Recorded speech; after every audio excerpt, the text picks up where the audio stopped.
क्या? सारे के सारे जितने कॉलेजेज या कोई हॉस्पिटल वगैरह, होटल वगैरह कोई भी बने हुए थे, उनसे फर्जी MOU करने का काम कर रहे हैं। इसके अलावा करना धरना कुछ भी नहीं है। बेरोजगारों को नौकरियों की बात करने लगे थे, 1 लाख पहली साल में दे देंगे, 1.25 लाख अब दे देंगे। इनके खुद के 12 महीने की जो बुक है जिसमें उपलब्धियां बताई हैं, उसमें 46,000 नौकरियां बताई हैं, और वो 46,000 में भी इनकी विज्ञप्ति निकाल करके परीक्षा आयोजित करा करके उनमें से एक भी नौकरी नहीं है। या तो हम नौकरी परीक्षा करा नहीं पाए थे, या कोई वेटिंग लिस्ट थी, या कोई दूसरे कारणों से रुकी हुई थी, कोर्ट के कारण से रुकी हुई थी, वो भर्तियों की बात कर रहे हैं। इनके अलावा इन्होंने अपने संकल्प पत्र में कहा था कि सारे के सारे शिक्षकों के पद हम 12 महीने में पहली साल में भर देंगे। 1.25 लाख शिक्षकों के पद है, आज की तारीख तक नहीं कर पाए। मुख्यमंत्री जी का बयान कि L1 में हम लोग 50% महिलाओं को शिक्षकों में आरक्षण देंगे, आज की तारीख तक उस फाइल का पता नहीं, उस बात का पता नहीं, उस कानून का पता नहीं। आनन फानन में ट्रांसफर कर रहे हैं, ट्रांसफर में भ्रष्टाचार हो रहा है। राजस्थान की विधानसभा ढंग से चला नहीं पा रहे हैं। कोई मंत्री जवाब किसी प्रश्न का, किसी स्थगन प्रस्ताव का कोई दे नहीं रहा है। जनता के मुद्दों की चर्चा होती नहीं है। अनावश्यक अमर्यादित टिप्पणियां करके खुद ही सरकार जो है वो हाउस को बाधित कर रही है, क्योंकि उनको मंत्रियों को जवाब नहीं देने पड़े। मुख्यमंत्री जी का अता पता नहीं कहाँ है। अभी भी 6 दिन तक गतिरोध रहा। मुख्यमंत्री जी दिखाई नहीं दिए कि कहाँ थे, कहाँ नहीं थे। उनका कोई स्टेटमेंट नहीं आना, क्योंकि वो सदन के नेता होते हैं, और उसके बावजूद भी अगर उनकी तरफ से किसी तरह की बात नहीं आती तो ये माना जाता है कि वो जो पर्ची से बने हैं तो वो पर्ची से ही बात करेंगे। पर्ची जब तक नहीं आएगी तब तक वो किसी तरीके की कोई बात नहीं करेंगे। जोधपुर के अंदर आप देख सकते हैं कि कितना कांग्रेस सरकार के समय में कितना विकास हुआ है। एम्स जैसी संस्थाएं आई हैं। आज बजरी माफिया, जो नशे का कारोबार है, वो सबसे ज़्यादा हो रहा है। पीने का पानी लोगों को मिल नहीं रहा है। पानी के लिए कोई इनकी ठोस योजना नहीं है। आगे गर्मियाँ आने वाली हैं, गर्मियों के लिए भी कोई व्यवस्था की बात है नहीं। बेरोजगारों को कोई रोजगार की कोई बात है नहीं। तो मैं समझता हूँ कि पूरी तरीके से ये सरकार फेल है। और अब हम लोग पार्टी की तरफ से तमाम जिलों के अंदर मैं स्वयं जिला कांग्रेस कमेटी की बैठकें लूँगा। उसके अंदर जो सक्रिय लोग हैं उनको काम देंगे, जो निष्क्रिय लोग रहेंगे, जो नहीं आते हैं बैठकों में, उनको आराम देंगे, उनकी जगह नए लोगों को स्थान देंगे, उनको काम देंगे। अभी हमने 200 विधानसभा क्षेत्रों में 400 बंद कर रहे हैं, बाकी स्कूलें भी 450 बंद कर दी।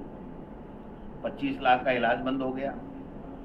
आपका RGHS में पूरी तरीके से ठप हो गया। निजी हॉस्पिटल जो काम कर रहे थे वो नहीं कर पा रहे हैं। जो सड़कें या पानी का कोई भी योजना थी, उनको सबको जो पहले सैंक्शनें थी उनको निरस्त कर दी गई हैं। 9 जिले, 3 संभाग, उसमें खुलने वाले ऑफिस, ये सारे बंदी तो पड़े हैं। आप किसी भी चीज के लिए आप पूछ सकते हो, मैं बता दूंगा कि वो उनकी प्राथमिकता में नहीं है। मुख्यमंत्री जी, आप प्रदेशाध्यक्ष है, कांग्रेस में भी एक नई परिपाटी देखने को मिली है कि जिलाध्यक्ष के रहते हुए भी कार्यकारी अध्यक्ष, तो ये क्या नई शुरुआत है, नई पहल है, या नया अनुभव करना चाहते हैं आप लोग? नहीं, देखिए, सब चीजें हमें सबको साथ करके चलना पड़ता है, और कई जगह जातिगत समीकरण भी हमको साधने पड़ते हैं।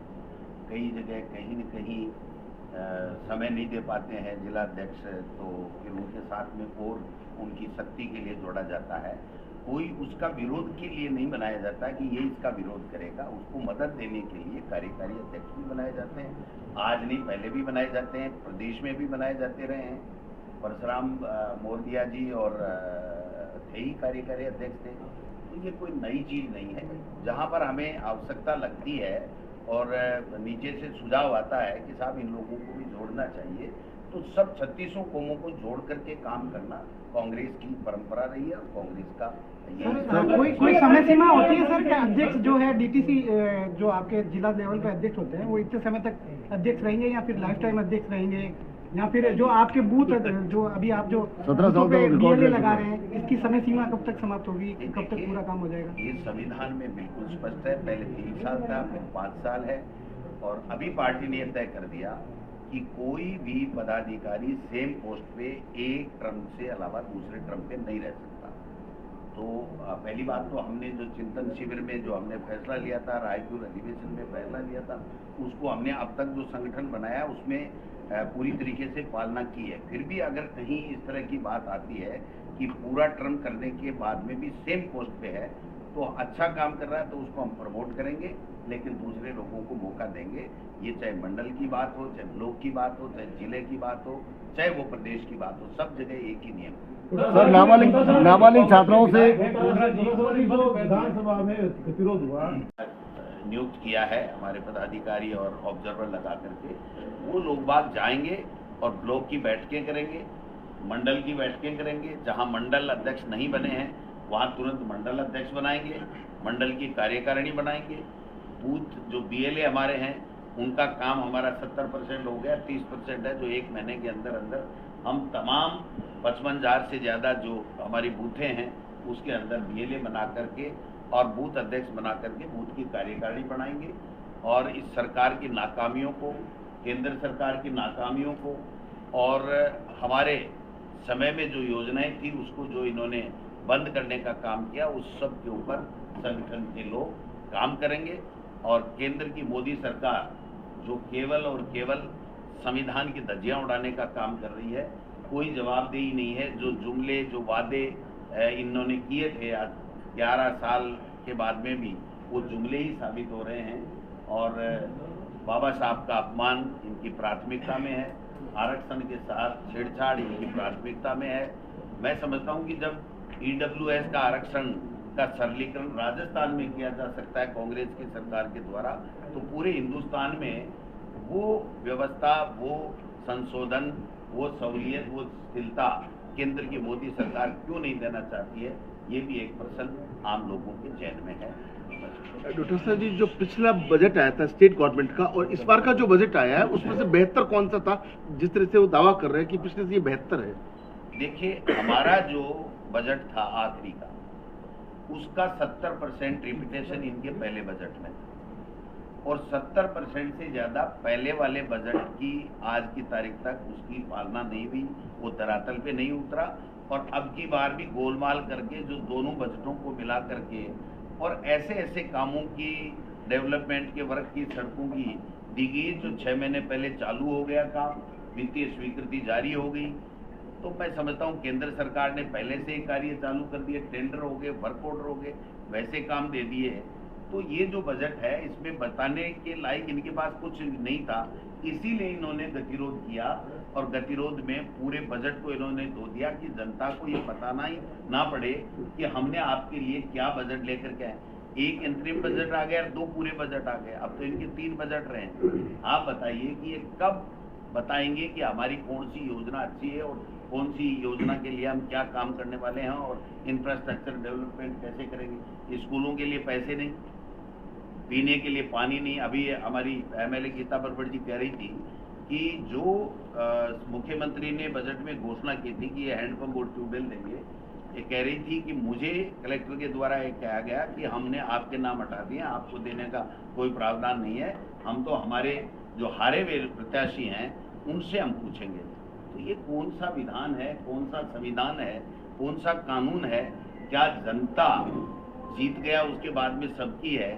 तो जब जो जनप्रतिनिधि जीत गया, वो चाहे किसी भी पार्टी का हो, मुख्यमंत्री सब वही है उनके, और ब्यूरोक्रेसी भी उनके लिए, सबके लिए सम्मान काम करना चाहिए। लेकिन इनकी डॉक्टर साहब जी, वो सूची कभी आप जारी करेंगे कौन कौन सी योजना बंद की गई पूरे स्टेट के अंदर? हम आरोप तो खूब लगाते हैं, पर एक बार सूची भी मीडिया के सामने आ जाए कि मुख्यमंत्री निःशुल्क दवाई योजना बंद कर दी या फलानी बंद कर दी, पता तो चले कि कौन कौन सी बंद की।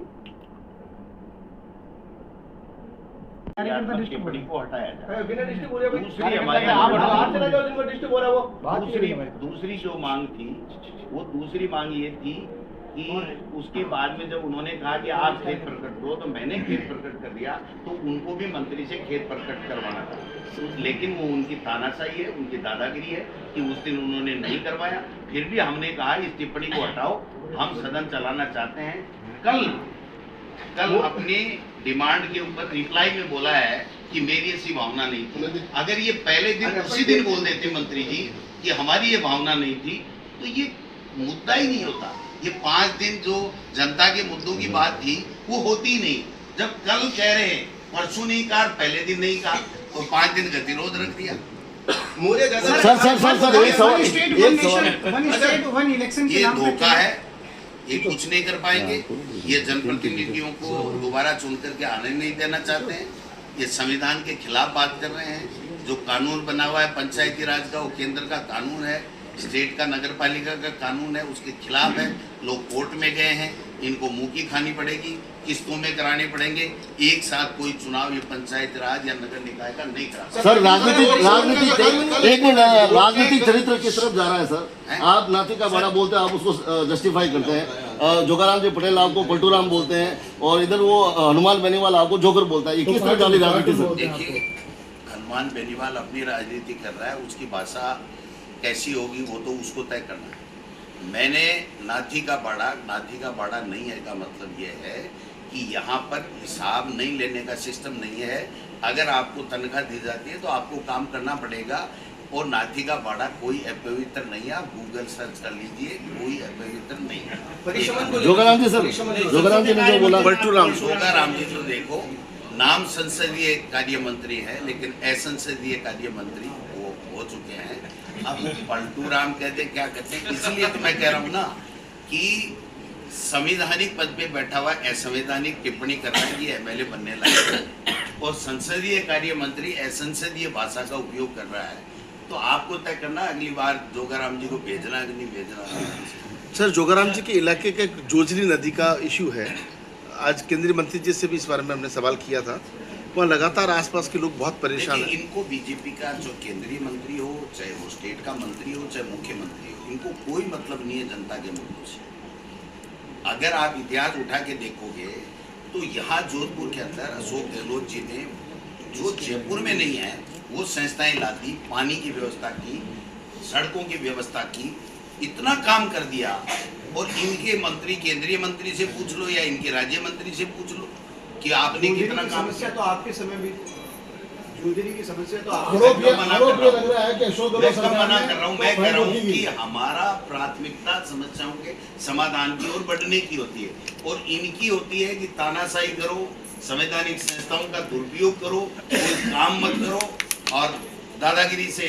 उसके बावजूद भी आप आज भी सामाजिक समरसता बनाने के लिए या किस एंगल से आप जा रहे हैं? 100% नहीं, मैं जब पूरा तो सुन रहे हैं। हाँ, बताओ। पूरा आप जिस जगह लंच करने के लिए बता रहे हैं वो भी एक भाजपा के पूर्व अध्यक्ष ही है। कोई भी होगा, मेरा व्यक्तिगत अगर कोई मित्र है तो मैं, वो भाजपा का है, वो कांग्रेस का है, वो बसपा का है, वहाँ पर मैं जाऊँगा, मुझे जाना चाहिए। व्यक्ति के दृष्टि अलग होते हैं। मैं कांग्रेस कमेटी की बैठक किसी दूसरे भाजपा के कार्यकर्ता के यहाँ नहीं कर रहा हूँ। कल अशोक गहलोत साहब भी गए थे, कैलाश मेघवाल जी से भी मिलने गए थे। हम मुख्यमंत्री के यहाँ भी बुलाते हैं तो भोज करने जाते हैं, और किसी के भी जाते हैं, तो इसका इससे कोई संबंध नहीं है। जिला कांग्रेस तो क्या वास्तव में हिंदू मुस्लिम संबंधित मुद्दे होते हैं, उस पर आंख मूंद कर भी बैठ जाना चाहिए? क्या विजयनगर को लेकर आपका क्या विचार है, जहाँ पे नाबालिग छात्राओं से शोषण किया गया? हमने कमेटी बैठा दी, कमेटी की रिपोर्ट आएगी। गलत है, सही है।